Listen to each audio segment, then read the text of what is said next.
Why are you still alive? My daughter-in-law asked it casually, almost lightly, as she passed the bowl of green beans across the table. My son didn't look up. The words settled over the dining room like dust after something fragile had shattered. I'm glad you're here. Stay with me until the end and tell me what city you're watching from. I never imagined that at 72 years old, after burying my husband of 38 years, I would have to explain why I was still breathing. It had been 3 months since Harold's funeral. 3 months since I stood under gray Oregon skies at Willamette Memorial Park, watching them lower the only man who had ever truly stood beside me into the ground. The rain that day had been thin and cold, the kind that doesn't soak you all at once but seeps into your bones. The house had felt different ever since. Too quiet, too large, too aware of my footsteps. That night, the night she asked that question, we were sitting at the same oak dining table Harold bought secondhand when our son was in middle school. He'd sanded it himself in the garage, humming old country songs, promising me that someday we'd host Thanksgiving dinners with grandchildren around it. We did. For a while. The overhead light cast a yellow glow over the table. My son Daniel sat to my right, shoulders slightly hunched, scrolling through his phone between bites. Across from me sat Ashley. Perfect posture, perfect hair, perfect smile that never quite reached her eyes. I had made pot roast. Harold's recipe. Carrots slow-cooked for 3 hours. Mashed potatoes with too much butter the way Daniel liked when he was 10. I don't know why I still cook like that. Habit maybe. Or hope. Ashley had been talking about property taxes. About how this market is changing. About how big houses are hard to maintain at your age. At your age. She said it the way someone comments on the weather. I nodded. I've learned that nodding keeps conversations short. Then she laughed softly, set her fork down and said, I mean, no offense, but why are you still alive? I thought stress like this usually takes people out after their spouse dies. Silence followed. The refrigerator hummed. A car drove past outside. Daniel cleared his throat but didn't speak. I looked at him first. He kept his eyes on his plate. I waited for him to say something, anything. A correction. A joke. That's not funny, Ash. Nothing came. Ashley tilted her head slightly, as if she'd asked a perfectly reasonable question. I'm just being honest, she added. It's hard watching you struggle in a house this size. Maybe it's time to transition. Transition. Such a gentle word for removal. I placed my fork down carefully beside my plate. My hands were steady. I noticed that. I noticed everything in that moment. The small crack in the ceiling above the sink, the way the gravy boat reflected the light, the sound of my own breathing. I see, I said. That was all. No shouting. No tears. I excused myself from the table and walked upstairs to the bedroom Harold and I had shared for nearly 4 decades. His flannel shirt was still hanging on the hook behind the door. I haven't moved it. I'm not sure why. I sat on the edge of the bed and stared at the dresser mirror. The woman staring back at me looked older than 72. Silver hair pulled into a low bun. Fine lines around the mouth. Blue eyes that had seen births, graduations, hospital rooms, and now this. Why are you still alive? The question echoed differently in that quiet bedroom. Not cruel. Practical. Calculating. I thought about the last few weeks. Daniel insisting on reviewing paperwork. Ashley asking where Harold kept important documents. The sudden interest in the deed. The way they'd begun discussing downsizing options without including me. It wasn't grief that sat at that table tonight. It was strategy. And suddenly I understood something with a clarity that surprised me. They weren't wondering why I was still alive. They were wondering when I would no longer be. And what would belong to them afterward. I lay back against Harold's pillow and stared at the ceiling. I didn't cry. Grief had already taken its share of tears. What I felt instead was something colder. Awareness. The next morning I woke before sunrise. The Oregon sky was pale and misty, the kind of morning Harold used to call thinking weather. I dressed quietly, put on my beige coat, and walked past the kitchen without making coffee. Daniel and Ashley were still asleep. The house was silent except for the old clock in the hallway ticking toward 7. I picked up my purse from the entry table. I paused only once, by the framed photograph of Harold and me standing in front of this very house 30 years ago, freshly painted, proud and exhausted from moving boxes. "You'll never be pushed out of your own home," he had told me once.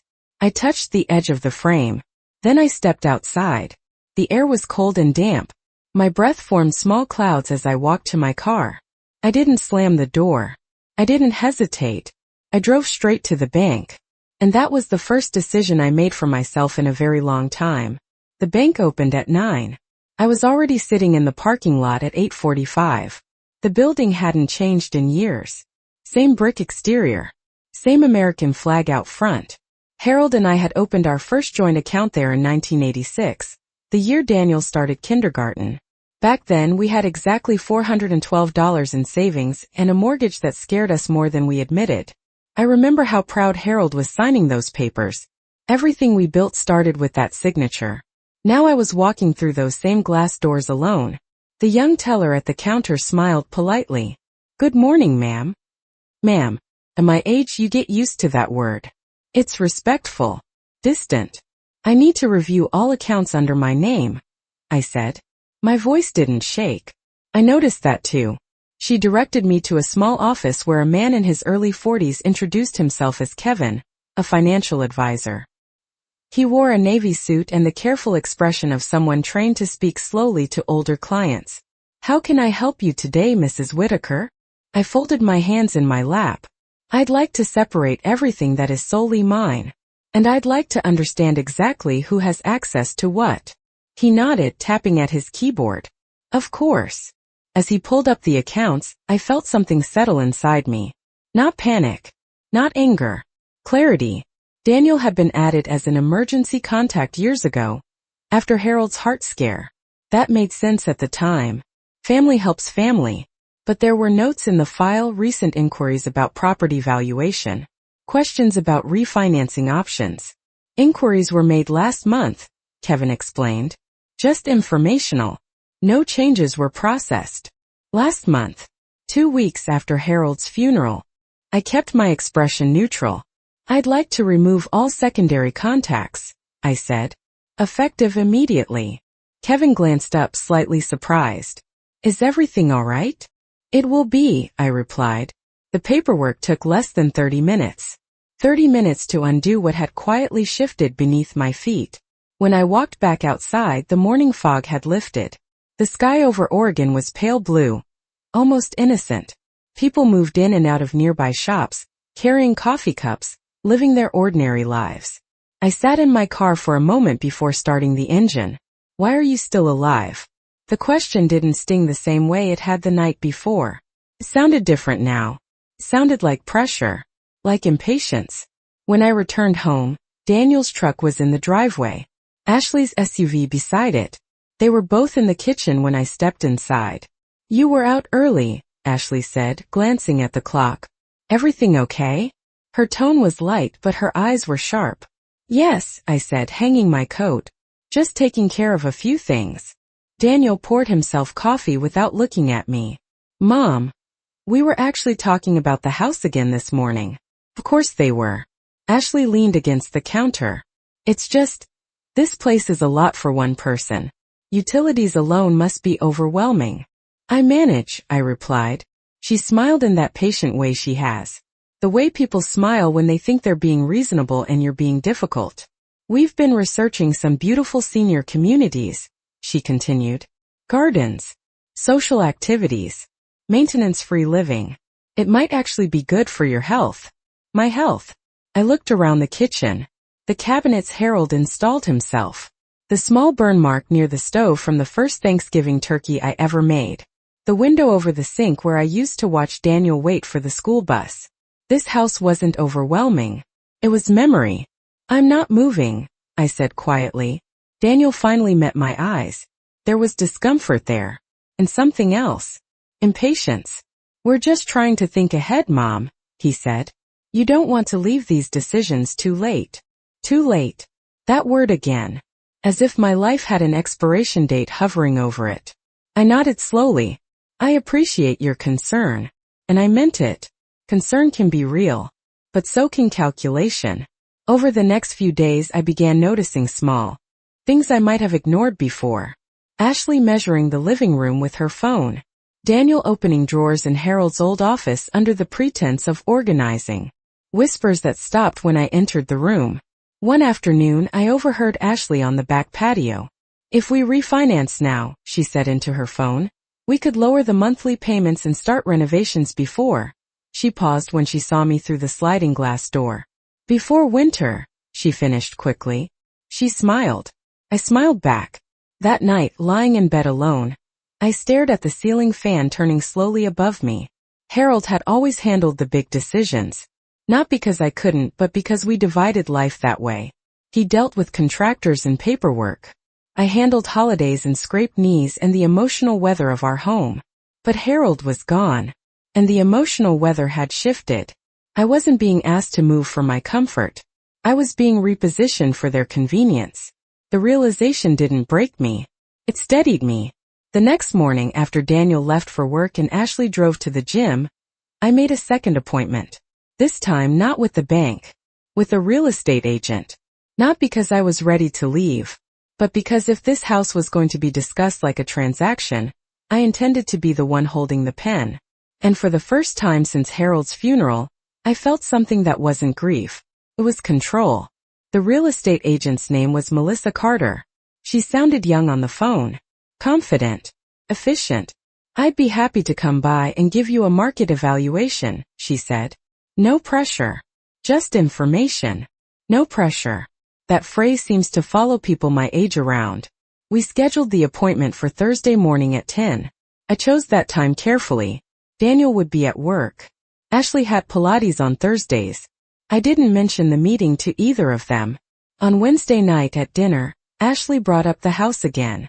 "I ran some numbers," she said, sliding her phone across the table toward Daniel. "If we updated the kitchen and refinanced, this place could increase in value by at least 15%. We. She always said we. Daniel nodded slowly. "It makes sense long term." Long term. I chewed my food quietly. "And of course," Ashley added, glancing at me, "it would only work if everything's properly structured. Ownership, paperwork, estate planning. You know. Clean. Clean. As if my existence here was clutter. "I've managed the paperwork just fine for 38 years, I said calmly. She gave a small laugh. "Of course. I just mean, things get complicated at a certain stage." A certain stage. I wondered what stage she believed I was in. I didn't argue. I didn't defend myself. I simply observed. Because once you begin observing instead of reacting, people reveal far more than they intend to. The next morning, I woke early and opened every curtain in the house. If someone was coming to evaluate my home, I wanted the light to touch everything Harold and I built. At exactly 10 o'clock, Melissa pulled into the driveway. Dark blue sedan. Professional smile. Firm handshake. "Mrs. Whitaker, it's a beautiful property," she said as we stood on the front porch.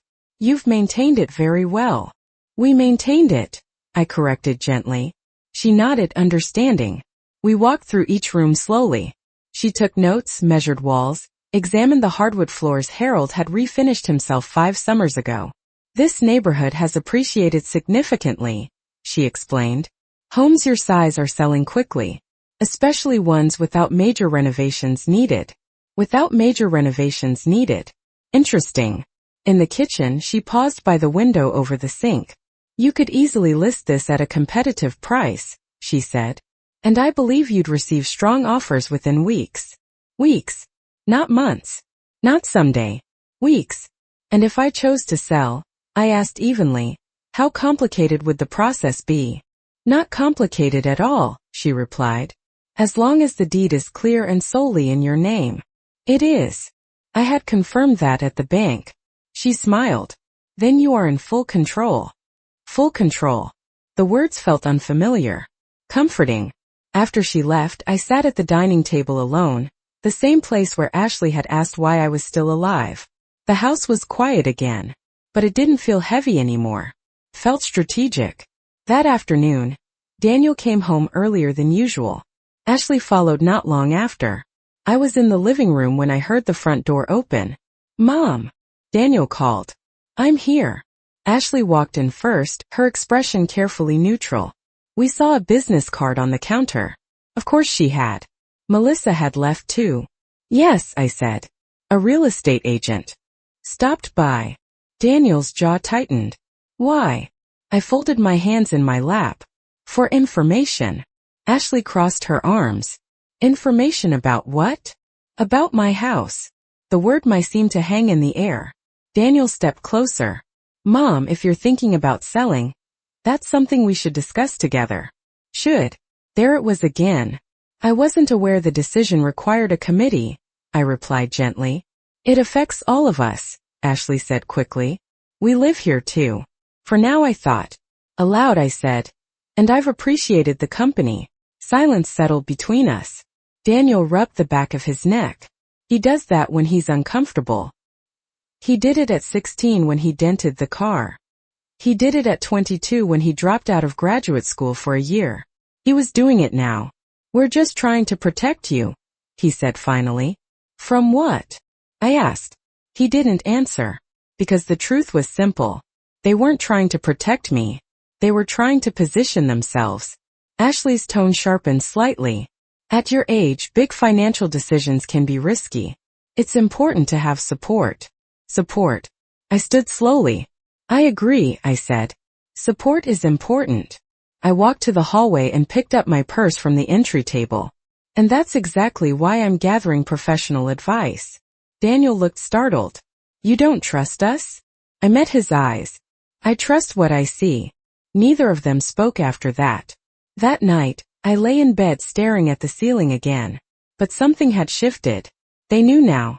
They knew I wasn't unaware. And sometimes, awareness is more unsettling than confrontation. The next morning I called Melissa back. I'd like to discuss listing timelines, I told her. There was a brief pause on the line. Are you ready to move forward? She asked. I looked around the bedroom. Harold's flannel still on the hook. His watch still on the dresser. No, I said quietly. I'm ready to decide. And this time the decision would be mine. Melissa emailed the preliminary numbers that evening. Estimated listing price. Comparable homes in the neighborhood. Average days on market. I read the document twice at the kitchen table while Daniel and Ashley were upstairs. The numbers were higher than I expected. Considerably higher. Harold would have been proud. We bought this house for $186,000. Melissa believed it could list for more than double that now. Equity.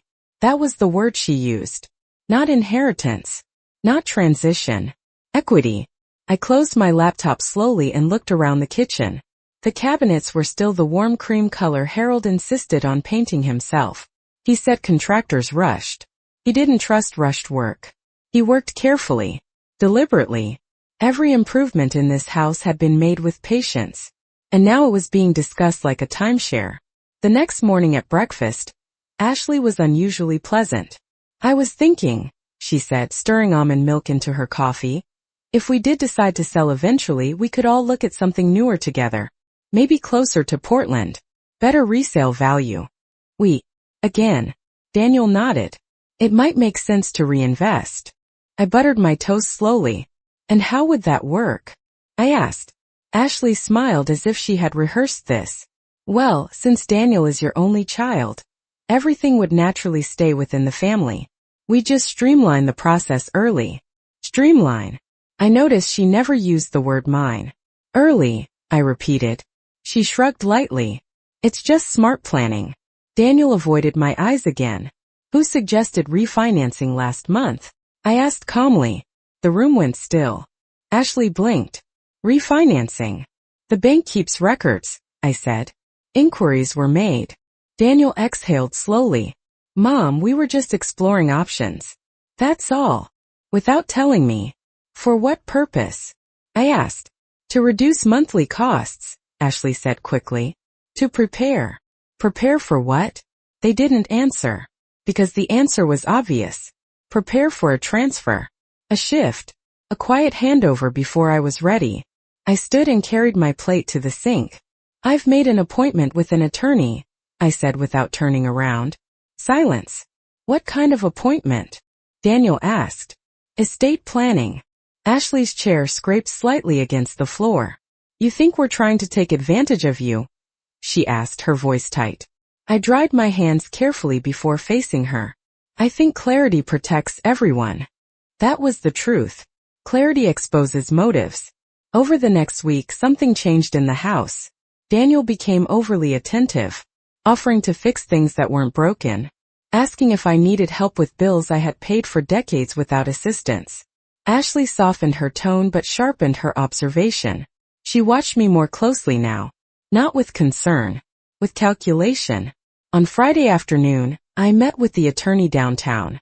A quiet office. Framed certificates. On the wall. The kind of place that smells faintly of paper and polish. His name was Mr. Reynolds. Late 50s. Direct eye contact.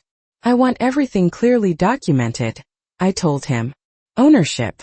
Decision-making authority. Medical directives. All of it. Is there conflict in the family? He asked gently. Not yet, I replied. He nodded. He had seen this before. We reviewed the deed. Sole ownership. No cosigners. No transfer clauses. Everything was clean. Mrs. Whitaker, he said, leaning back in his chair, you are under no legal obligation to involve anyone else in decisions regarding this property. I knew that, but hearing it stated plainly mattered. When I returned home that evening, Daniel was in the garage. Harold's old toolbox was open on the workbench. He looked up as I entered. Mom, we need to talk. I agree, I said. He closed the toolbox slowly. You're acting like we're the enemy, he said. I studied his face. The same brown eyes he had at 5 years old. The same crease in his forehead when he worried. I'm acting like someone who heard a question she cannot unhear, I replied. He looked down. Ashley appeared in the doorway behind him. It was a joke, she said. You're overreacting. Jokes are meant to be funny, I said calmly. That one wasn't. The garage felt smaller suddenly. Daniel ran a hand through his hair. We're just thinking about the future. So am I said. And for the first time, I saw uncertainty in Ashley's expression, because they were beginning to understand something. I wasn't confused. I wasn't frail. And I wasn't waiting. That night I called Melissa again. If I list, I asked her, how quickly could we move? With the right pricing? 30 days. Maybe less. 30 days. I walked through the house after the call. Room by room. Living room. Kitchen. Bedroom. Not saying goodbye. Assessing. If they were planning my exit quietly, then perhaps it was time I planned something of my own. And this time I would not be the last to know. 3 days later, the house began to feel different. Not because anything had physically changed, but because everyone was waiting to see who would move first. Ashley stopped mentioning retirement communities. She stopped talking about renovations. Instead, she became helpful in small, visible ways. She folded laundry without being asked. She asked if I wanted herbal tea before bed. She even suggested we all have dinner together again on Sunday. Like old times, she said. Old times. Daniel had grown quieter. He lingered when I entered a room, as if trying to read my face before speaking. Once I caught him staring at the framed deed copy I had placed, intentionally, inside my desk drawer. Not hidden, just visible enough. On Thursday afternoon, something happened that removed any remaining doubt. I was upstairs in Harold's old office, sorting through insurance paperwork, when I heard Ashley's voice drifting in from the hallway below. She's meeting with an attorney, she was saying. There was a pause. Yes, I'm serious. If she rewrites everything, we'll have no leverage. Leverage. The word landed heavier than the insult at dinner. Daniel's voice was lower, tense. Don't say it like that. Well, what would you call it? Ashley replied. We've been living here for 2 years. We've put money into this place. If she sells without warning. I stepped into the hallway. They froze. Ashley was holding her phone. Speaker still on. She ended the call quickly. We were just talking logistics, she said. Logistics. I see, I replied calmly. Daniel looked embarrassed. Mom, we just need stability. That's all. Stability. For whom? I walked downstairs slowly, one hand on the railing Harold had installed himself. Solid oak.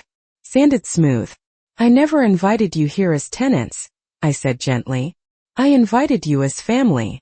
Neither of them spoke. And family doesn't use words like leverage. Ashley's jaw tightened. You're twisting this. No, I said. I'm clarifying it. That evening I called Melissa again. I'd like to move forward with listing, I told her. There was no tremor in my voice this time. Are you sure? She asked. Yes. We scheduled professional photos for the following Tuesday. Listing to go live by Friday. Quick, efficient, clean. The next step was practical. I opened a new checking account at a different bank branch across town. Not because I feared theft, but because separation creates boundaries. I transferred a portion of funds, legally transparently, into the new account. Control doesn't have to be loud, just has to be intentional. Over the weekend I began sorting items in the house. Not dramatically, not obviously. I boxed old magazines, organized kitchen drawers, set aside Harold's tools for donation, except for one hammer he always called the reliable one. Ashley noticed. You're decluttering? She asked lightly. Yes. For what reason? I smiled. For clarity. Daniel watched me more closely after that. One night, he knocked softly on my bedroom door. Can we talk? I nodded and gestured for him to sit. He remained standing. You're serious about selling, aren't you? Yes. He inhaled slowly. Mom, this is our home too. It was the first time he said it directly. No, I said gently. It has been your residence. He flinched slightly at the distinction. We thought eventually, he began. Eventually what? I asked. He didn't finish the sentence. Because eventually meant after. After illness. After decline. After death. I'm not leaving because I'm weak, I told him quietly. And I'm not staying to make you comfortable. He looked at me differently then. Not as his mother who needed guidance, but as a person making a decision. Ashley stood in the hallway listening. I could feel it. I never meant to hurt you, Daniel said. I believe you, I replied. And I did. But intention doesn't erase behavior. The following Tuesday, when the photographer arrived, Ashley was visibly unsettled. You're really doing this, she said under her breath as flashes lit the living room. Yes. Daniel walked through the house with his hands in his pockets, saying nothing. The photos were beautiful. Sunlight through the kitchen window. The polished hardwood floors. The front porch Harold built the summer before he retired. Melissa sent me the listing draft that evening. I reviewed every word. Charming. Well-maintained. Move-in ready. No mention of grief. No mention of leverage.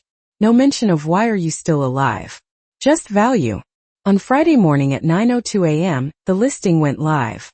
By noon we had 3 showing requests. Ashley didn't speak to me the rest of the day. Daniel kept checking his phone. And for the first time since that dinner table question, I felt something settle firmly inside my chest. They had asked why I was still alive. Now they were beginning to understand. I was alive enough to decide. By Monday morning we had 8 showing requests. 8. Melissa's voice was steady on the phone. This is strong interest, Mrs. Whitaker.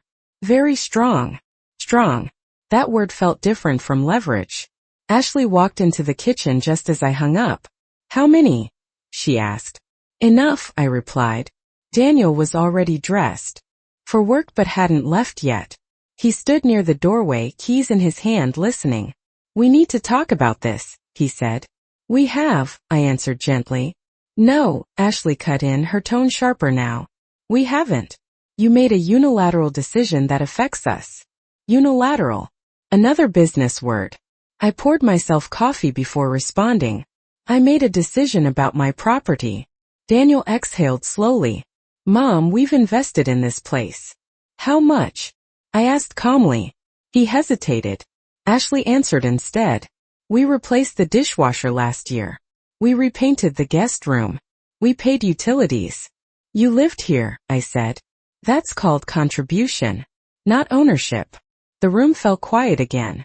It wasn't anger I felt. It was distance. The first showing was scheduled for Tuesday afternoon. Ashley insisted on being present. It's still our living space, she said. I didn't argue. The couple who walked through the door looked to be in their 40s. Polite. Observant. They admired the hardwood floors and the backyard maple tree Harold planted when Daniel was born. Ashley hovered behind them, offering unnecessary details. The plumbing might need updating in a few years, she said casually. Melissa shot her a quick look. It's fully functional and recently inspected, Melissa corrected smoothly. I said nothing, but I noticed. After they left, Ashley turned to me. You don't have to rush this, she said. The market fluctuates. So does respect, I replied quietly. Daniel stared at the floor. By Wednesday evening we had 2 written offers, both above asking. Melissa sat at the dining table reviewing the paperwork with me. Daniel and Ashley were present, though neither had been invited to sit in. These are strong, Melissa said. Very strong. Ashley leaned forward. You don't have to accept immediately. Melissa looked at me. Not at them. At me. I'd like 24 hours to review, I said. Professional. Calm. That night Daniel knocked on my bedroom door again. Can we please talk without lawyers and agents involved? He asked. I gestured for him to come in. He sat this time. I never meant for it to feel like we were pushing you out, he said quietly. But you were preparing for that outcome, I replied. He didn't deny it. We thought eventually this would be ours, he admitted. There it was. Not cruel. Just assumed. I'm still here, I said. He nodded. Ashley appeared in the hallway again. She didn't enter, but she didn't hide her presence either. Selling doesn't just affect you, she said from the doorway. It changes our future. Yes, I agreed. It does. Thursday morning I called Melissa. I'll accept the second offer, I said. The higher one. Closing in 30 days. All cash. Clean inspection contingency. Simple. When I hung up, I felt no surge of triumph. Just steadiness. Ashley found out an hour later when Melissa emailed the signed agreement. You already accepted? She demanded. Yes. Daniel looked stunned. Mom, 30 days? That's correct. Ashley's composure cracked for the first time. Where are we supposed to go? She asked. It was the first practical question either of them had asked. You have stable income, I said. You have time. And you have each other. She stared at me as if I had betrayed her. But I remembered something clearly. I had invited them to stay after Harold passed because the house felt too quiet. Not because they needed saving. Over the next few days, tension filled every room. Boxes began appearing, not from me. From them. They moved more quickly than I expected. Daniel avoided long conversations. Ashley avoided eye contact altogether. One evening, as I was wrapping Harold's framed military certificate in newspaper, Ashley spoke from across the room. You're doing this because of one comment. No, I said calmly. I'm doing this because of what that comment revealed. She didn't respond, because she understood. The house felt lighter somehow even as it emptied. And for the first time since that dinner table question, no one asked why I was still alive. They were too busy recalculating their own next steps. Closing was scheduled for the end of the month. 30 days. And I intended to walk out of this house on my own terms. Not as someone being transitioned, but as someone choosing the door. Closing day arrived quietly. No thunder. No dramatic confrontation. Just a clear Oregon morning with soft gray clouds drifting low across the sky. 30 days had passed faster than I expected. The house no longer looked like the home Harold and I built together. The walls were bare. The oak table had been sold to a young couple furnishing their first place. Boxes were stacked neatly by the front door. Daniel and Ashley had already moved into a rental across town the week before. They left without much ceremony. No apology. No final argument. Just logistics. The night before closing, I walked through each room one last time. Not to mourn. To remember. The living room still held faint outlines on the carpet where furniture once stood. I ran my fingers along the mantel Harold built the winter Daniel turned 12. He had insisted on real wood, not prefab. Said shortcuts always show in the end. He was right. Shortcuts always show. In the kitchen, I paused at the window above the sink. The maple tree in the backyard was taller now than the roofline. We planted it the year Daniel was born. I remember holding him on my hip while Harold dug the hole. We'll grow old under this tree, Harold had said. We did. just not as long as we planned. Upstairs in our bedroom, his flannel shirt still hung behind the door. I took it down carefully, folded it, placed it in my suitcase. Not everything has to be left behind. The next morning I dressed simply. Beige coat, low heels, hair pinned back the way Harold liked. Melissa met me at the title company office downtown. The room was bright, almost sterile. Papers were arranged neatly in stacks. "Are you ready?" she asked. "Yes," I said. I signed where they indicated, initialed each page. 38 years of history reduced to ink and legal language. When the final document was placed in front of me, my hand didn't hesitate. I signed my name, and just like that it was done. Funds would transfer by the end of the day. Keys would exchange hands within the hour. Outside, I stood on the sidewalk holding a small envelope with copies of the documents. Alive. Very much alive. My phone rang. Daniel. I let it ring twice before answering. "Hi, Mom." His voice sounded smaller somehow. "It's done," I said. A pause. "I figured," he replied. We stood in silence for a moment, connected by distance. "I didn't think you'd really go through with it," he admitted. "I know," I said gently. Ashley's voice murmured faintly in the background. I couldn't make out the words. "Where will you go?" Daniel asked. "I've rented a small place near the coast," I said. "Nothing large. Just enough." "Alone?" "Yes." Another pause. "I never meant for that comment to turn into this," he said quietly. "It didn't." I replied. "What do you mean?" "It didn't turn into this," I said. "It revealed this." He didn't argue, because somewhere he understood. "I hope you're happy," he said finally. "I hope you learn," I answered. Not cruel. Not angry. Just honest. We ended the call without resolution. Some stories don't end with reconciliation. They end with clarity. I drove back to the house one last time to hand over the keys. The new owner stood on the porch, smiling nervously, ready to begin their own chapter. I handed them the keys and stepped aside. No tears came, because I wasn't losing something. I was choosing something. As I pulled away from the curb, I glanced in the rearview mirror. The house looked smaller from that distance. Lighter. For weeks I had replayed Ashley's voice in my head. "Why are you still alive?" First it felt like cruelty. Then it felt like pressure. Now it felt like a gift, because it forced me to answer. I am still alive because this is still my life. Not an inheritance waiting to happen. Not a transition to manage. Not a burden to relocate. A life. Mine. By sunset, I reached the small coastal town where I had signed a 6-month lease on a modest cottage overlooking the water. The air smelled like salt and possibility. I unlocked the door, set my suitcase down, placed Harold's folded flannel in the top drawer of a narrow dresser. Then I stood by the window watching waves roll steadily toward shore. Steady. That's the word I would use now. Not angry. Not wounded. Steady. They had asked why I was still alive. And I had answered without raising my voice. I sold everything. I walked away. And I began again. Because being alive at 72 is not an accident. It's a decision. And this time it was entirely mine.